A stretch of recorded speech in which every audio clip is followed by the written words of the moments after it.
Welcome students. Poverty की आज हमारी दूसरी क्लास है। पहली क्लास में हमने पॉवर्टी पढ़ा था, what is poverty and the types of measurements. Types of measurement के अंदर हमने एक की पढ़ी रिलेटिव पॉवर्टी और दूसरी थी हमारी एब्सोल्यूट पॉवर्टी। एब्सोल्यूट पॉवर्टी में एक फंक्शन था हमारा पॉवर्टी लाइन। तो आज हम इसे दोबारा रिपीट करते हैं, समझते हैं पॉवर्टी लाइन क्या है।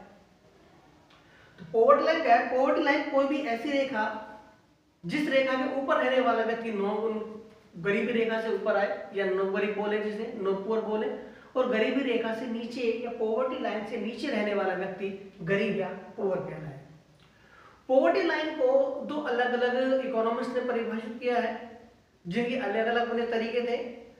सबसे पहले पॉवर्टी लाइन को परिभाषित किया तेंदुलकर साहब ने, और दूसरी बार उसे परिभाषित किया सी रंगराजन साहब ने। तेंदुलकर साहब ने कहा कि कोई भी ऐसा व्यक्ति जो ग्रामीण या शहरी क्षेत्र का निवास करने वाला हो, तो उसे कैसे बाइफरकेट कर सकते हैं हम कि वो गरीब है या गरीबी रेखा या नो पुअर है या नो पुअर है। तो तेंदुलकर साहब ने कहा कि अगर हम उनके एक्सपेंडिचर की बात करें, एक्सपेंडिचर यानी कि हाउसहोल्ड कंजप्शन यानी कि बेसिक रिक्वायरमेंट्स की बात करें, एक व्यक्ति कितने पैसे का बेसिक रिक्वायरमेंट यूज करता है, उसके बिहाफ पर कंजप्शन की बात करें, तो तेंदुलकर साहब क्या कहते हैं कि हमारे देश के अंदर परिस्थितियां दो विभागों में है। एक रूरल, जिसे हम बोलते हैं ग्रामीण, दूसरा अर्बन, जिसे बोल देते हैं हम शहरी। तो तेंदुलकर साहब कहते हैं कि अगर कोई भी ऐसा व्यक्ति, तेंदुलकर साहब ने कहा कि कोई भी ऐसा व्यक्ति जो रूरल क्षेत्र में रहता हो और 816 रुपए खर्च करने की क्षमता रखता हो, एक मंथ में एक व्यक्ति पर 816 रुपए खर्च कर सकता हो, तो वो कहलाएगा हमारा नो पुअर।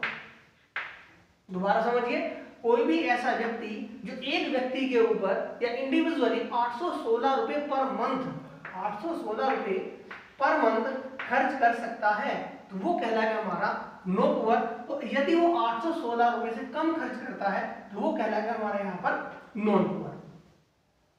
ठीक। और जब आप बात आती है शहरी क्षेत्र की, तो तेंदुलकर साहब कहते हैं कि अगर कोई व्यक्ति, शहरी व्यक्ति 1000 रुपए पर मंथ इंडिविजुअली खर्च करता है, 1000 रुपए पर मंथ इंडिविजुअली खर्च करता है या इससे ऊपर खर्च करता है, तो वो होगा हमारा नो पुअर। और अगर इस 1000 रुपए से नीचे खर्च करता है तो वो कहलाएगा यहां पर हमारा पुअर। तो बात समझ में आई अकॉर्डिंग टू तेंदुलकर साहब। अब जैसे जैसे देश के अंदर डिमांड बढ़ी है, महंगाई बढ़ी है, तो लोगों की रिक्वायरमेंट भी बढ़ी है और एक्सपेंडिचर भी बढ़े हैं। फिर इस पॉवर्टी लाइन को अमेंडमेंट करने के बाद, इसमें चेंजेस करने के बाद, सी रंगराजन साहब ने एक नई पॉवर्टी लाइन प्रोड्यूस की। और उन्होंने क्या कहा कि जैसा कि रूरल और ग्रामीण क्षेत्र की बात थी, रूरल और आपका अर्बन दो अलग अलग क्षेत्र थे हमारे। ये एक जिसे हम बोलते हैं ग्रामीण और दूसरा आपका शहरी। अगर इन दोनों क्षेत्रों की बात करें तो सी रंगराजन साहब कहते हैं कि यदि कोई व्यक्ति 972 रुपए पर मंथ, 972 रुपए पर मंथ एक व्यक्ति पर, कितने व्यक्ति पर? एक व्यक्ति पर खर्च करता है। यदि कोई व्यक्ति एक व्यक्ति पर 972 रुपए पर मंथ खर्च करता है या इससे ज्यादा खर्च करता है, तो वो कहलाएगा हमारा, इसे बोलेंगे नो पुअर। और यदि इससे कम खर्च करता है तो वो कहलाएगा हमारा पुअर। तो बात समझ में आई? यानी कि रूरल क्षेत्र में कोई भी ऐसा व्यक्ति जो 972 रुपए पर मंथ खर्च करने की कैपेसिटी रखता है, तो वो कहलाएगा हमारा नो पुअर। और अगर वो उससे कम खर्च करता है तो वो कहलाएगा यहाँ पर हमारा पुअर। और जब अर्बन क्षेत्र की बात आती है तो इन्होंने तेंदुलकर साहब के 1000 रुपए की जगह अमेंडमेंट कितना किया? 1407 रुपए पर मंथ फॉर 1 पर्सन यानी कि एक व्यक्ति के लिए। समझिए इस बात को, बहुत ध्यान रखने वाली बात है। यहाँ पर अंतर कितना आ गया है, 1000 रुपए का सीधे मैंने सामने कितना कर दिया, 1407 रुपए। यानी कि यदि शहरी क्षेत्र का कोई भी व्यक्ति एक महीने में 1407 रुपए अपने ऊपर खर्च करता है, अपने हाउस होल्ड कंजप्शन पर खर्च करने की कैपेसिटी रखता है, तो वह व्यक्ति हमारा कहलाएगा नो पुअर। और यदि वो 1407 रुपए भी खर्च नहीं कर सकता तो वो कहलाएगा यहाँ पर हमारा पुअर।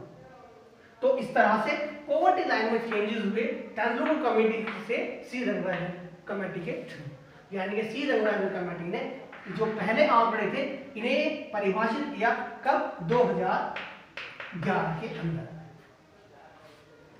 तो ये हमारी नई आंकड़े हैं 2011 वाले की जनगणना के बिहाफ पर, ठीक। तो ये है हमारा न्यू पॉवर्टी लाइन है। तो जहां तक समझते हैं पॉवर्टी लाइन की बात बच्चों को क्लियरफाई हो गई होगी कि पॉवर्टी लाइन क्या है, पहले बताया था।